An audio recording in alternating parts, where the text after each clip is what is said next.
Nikola Tavelić, prvi hrvatski svetac, rodio se u Šibeniku oko 1340. godine.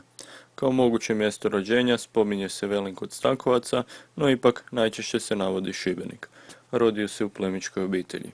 Franjevcem je postao u gradu Bribiru, gdje započinje naša priča.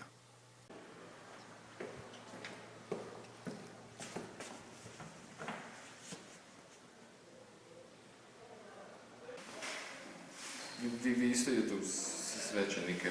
Da. Znate, ja mislim da vam je crkva korumpirana. S mojeg stajališta to sve prevaranti. Zaista. Da, ja mislim to.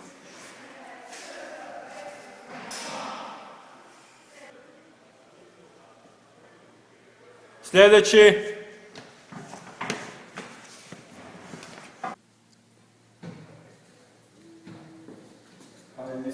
Uvijek je bolje, sjedite.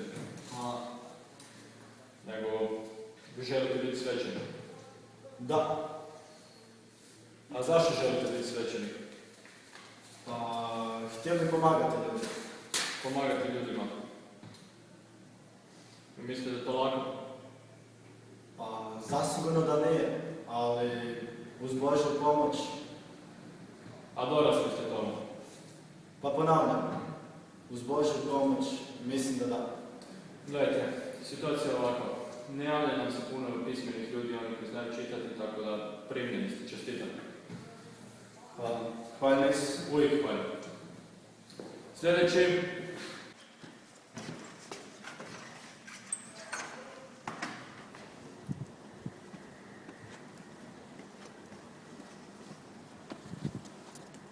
Izvolite gospodine, Bog s vama.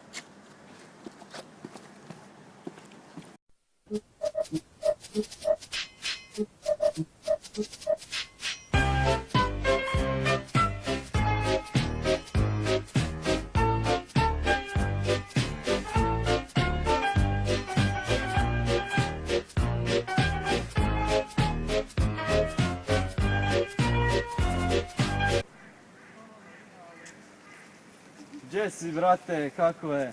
Dobrodošao u Bosnu, ja sam Mustafa Veđiselimović. Nikola Tavelić, Si imao kakvih bila na putu? Pa nis. Ajmo onda do moje merđe parkirane iza grma. Može. Nakon 12 godina misijskog djelovanja u Bosni, 1384. godine pošao sam u Palestinu zajedno s fra Deodatom i fra Petrom iz Francuske i fra Stjepanom iz Italije. Dobar dan, braće. Mislim da je vrijeme da otiđemo do Kadije. Moramo ga nekako nagovoriti na kršćanstvo. Ovo je zemlja gdje se rodio Isus Krist, naš spasitelj, Božji sin. Tako da ova zemlja sigurno zaslužuje kršćanstvo.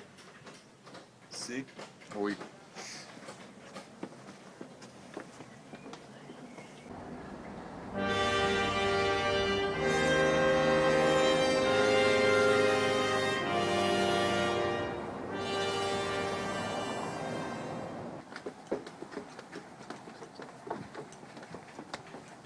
Kadija. Dobrodošli u Jeruzalem i u vrt Omarove džamije. Hvala. Vi ste... on Italijan? Ko sam ja? Tako. Stjepan. Arrivederci. Ja sam ovdje došao pa s jednim prijedlogom.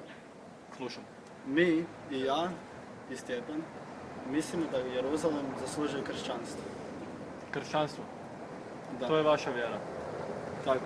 Vjera u pravoga i jedinog. Čekajte, znači vi dođete ovdje i mojeg Boga nazivate krivim. Ne krivim, samo što je naš pravi. Ovdje lažete. Ne, vi ste malo nerazumni, ali morate dati svom narodu priliku da ugleda našu vjeru. Ja sam nerazuman, vi dođete tu u moj dom i govorite kako bi moj narod trebao tu vjerovati u vaše maštarije. Vi pustite svom narodu da odluči u šta da vjeruje. Pa dakle, ja nekako mislim da je Kadija prenerazuman. On mora barem nekako uvidjeti da njegov narod možda želi prihvatiti našu vjeru. Vrlo je uskogrudan i on, lomača, je zapravo njegov obrambeni mehanizam. Ja mislim da on nas zapravo ne želi spavati na lomači. To se zove slobodna volja. Slušaj, ostavi se moje religije i mojeg naroda. Ne, to slobodna volja. Prihvatite. Prihvatite Kada slobodnu izađem volju. iz ove džamije, spalit ću te na lomači. Gledajte, ja nemam ništa protiv Nikole osobno, ali on dođe u moj dom i, mislim, moju zemlju i pokaže takvo nepoštivanje i čak mi prijeti. Jednostavno, ja ne mogu na tako nešto, a ne odgovoriti silom, mislim. Lomača možda se vama čini iracionalna, ali meni je to nešto sasvim razumno za ovako nepoštivanje kako je Nikola pokazao. Opet ste nerazumni. Ma ja sam nerazuman. Nerazuman si. Vodite ih. Spalite ih na lomači. Ne, Spalite ih na vi lomači. morate prihvatiti našu... Uzmite Ne, ih. vi morate... Vodite ih. Dajte narodu priliku! Vi ste nerazumni!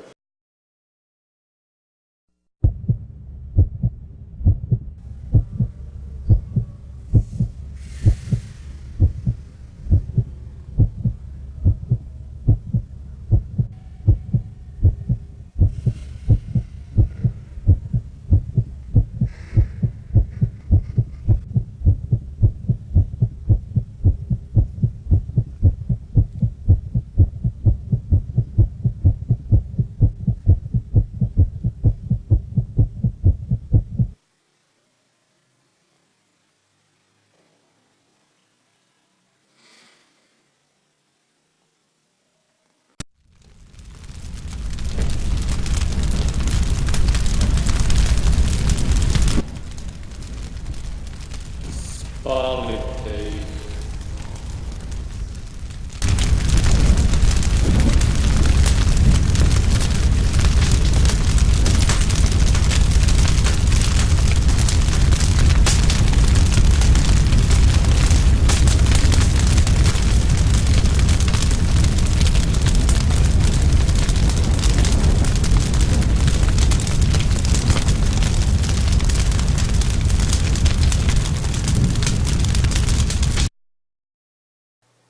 Svetom Nikoli Taveliću podignute su crkve i oltari u domovini i po svim kontinentima, a pisci i umjetnici ovjekovječili su njegov lik.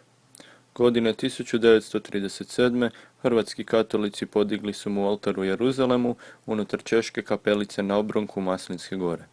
Danas tu kapelicu više nije moguće posjetiti jer se nalazi unutar diplomatskog sjedišta delegata Svete stolice za Jeruzalem. Njegov blagdan slavi se 14. studenog.